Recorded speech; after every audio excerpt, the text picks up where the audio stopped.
എന്നെ ആരാണോ ഈ കഴിഞ്ഞ സീസണിൽ എടുക്കരുതെന്ന് വിചാരിച്ചാൽ അയാൾ ആഗ്രഹിച്ച ആൾക്കാരാണ് റോബിനെ പുറത്താക്കണമെന്നും സാബുവിനെ പുറത്താക്കണമെന്നും രജത് കുമാറിനെ പുറത്താക്കണമെന്നും. ആരുടെ ശ്രദ്ധയാണോ പ്രേക്ഷകരിലേക്ക് പോകുന്നത് ആ മത്സരാർത്ഥികളെ പുറത്താക്കണമെന്ന് ചിന്തിച്ച ഒരുത്തനാണ് ഏഷ്യാന്റെ തലപ്പത്ത് കേരളത്തിലിരിക്കുന്നത്. അതുകൊണ്ട് ഇവൻ പ്രേക്ഷകനെ മുൻനിർത്തി കോമാളിത്തരം കളിക്കരുത്. സ്വന്തമായിട്ട് എന്തും കളിച്ചോ. ബിഗ് ബോസ് നടത്തുകയോ മറ്റേ ഏത് റിയാലിറ്റി ഷോയും ഒരു ചാനലിൽ നടത്താം. ഒരു കോർപ്പറേറ്റ് ചാനലിന് കാശുണ്ടെന്നുണ്ടെങ്കിൽ എന്ത് തെമ്മാടിത്തരങ്ങളും ഷോയുടെ പേരിൽ കാണിക്കാം. പക്ഷെ പ്രേക്ഷകരെ നിർത്തിക്കൊണ്ട്, ഇതൊരു ജനാധിപത്യ രാജ്യമാണ്.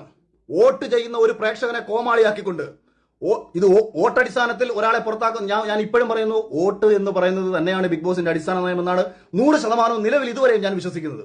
കൃത്യമായ ഓഡിറ്റിങ്ങും കാര്യങ്ങളും ഉണ്ട്, അങ്ങനെ തന്നെയാണ് പോകുന്നത്. പക്ഷേ പ്രേക്ഷകരെ കോമാളിയാക്കി കൊണ്ടുപോവുകയാണ്.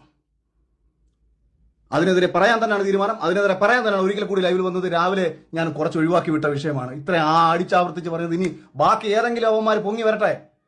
യവന്മാര് കൂടെ കിടക്കാൻ വിളിച്ചിട്ടുള്ള പെണ്ണുങ്ങൾ ഉൾപ്പെടെ, ഇവന്മാര് കാശ് മേടിച്ച് ഇവന്മാര് കാണിച്ച നാർത്തര ഉൾപ്പെടെ ഞാൻ പറയും. കാരണം ഞാന് താങ്ക് യു അഖിലേട്ട ഇങ്ങനൊരു കാര്യം വെളിച്ചത്ത് കൊണ്ടുവന്നതിന്.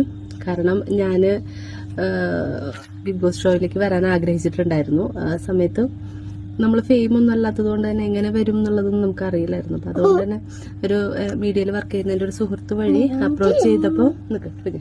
അപ്രോച്ച് ചെയ്ത് കഴിഞ്ഞപ്പോൾ അവർ പറഞ്ഞത് ഇങ്ങനെയാണ്, ചില അഡ്ജസ്റ്റ്മെന്റുകൾ ചെയ്യേണ്ടി വരും, ചിലപ്പോൾ ഇങ്ങനെ കിടന്നു കൊടുക്കേണ്ടി വരും, അല്ലെങ്കിൽ പൈസ ആയിട്ട് കൊടുക്കേണ്ടി വരും എന്നുള്ളതൊക്കെയാണ് അവരും പറഞ്ഞത്. അതുകൊണ്ട് ഞാൻ ആ ഒരു ശ്രമം ഉപേക്ഷിക്കുകയായിരുന്നു. അപ്പോൾ അഖിലേട്ടൻ ഇപ്പോൾ ലൈവിൽ വന്നത് പറഞ്ഞപ്പോൾ ഭയങ്കര സന്തോഷം തോന്നി. കാരണം നമ്മളെപ്പോലെ സാധാരണക്കാർ വന്ന് പറഞ്ഞു കഴിഞ്ഞാൽ ഒരു പക്ഷെ നമുക്കെതിരെ കേസെടുക്കുക അങ്ങനത്തെ കാര്യങ്ങളായിരിക്കും ഉണ്ടാവുക. പക്ഷെ നിങ്ങളെപ്പോലുള്ള ആൾക്കാർ ഇത് വന്ന് പറയുമ്പോൾ നമുക്കുണ്ടായ അനുഭവം അതിനോടൊപ്പം ഷെയർ ചെയ്യാൻ യാതൊരു മടിയുമില്ല. നിങ്ങൾ നല്ലൊരു കാര്യമാണ് പറഞ്ഞത്. ആളുകൾ അറിയണം, കൂടുതൽ ആളുകളിലേക്ക് എത്തണം ഇതിന്റെ പുറകിൽ നടക്കുന്ന കാര്യങ്ങൾ. മാറ്റങ്ങൾ കൊണ്ടുവരാൻ പറ്റുമോ എന്നുള്ളതൊന്നും അറിയില്ല. പക്ഷെ അത്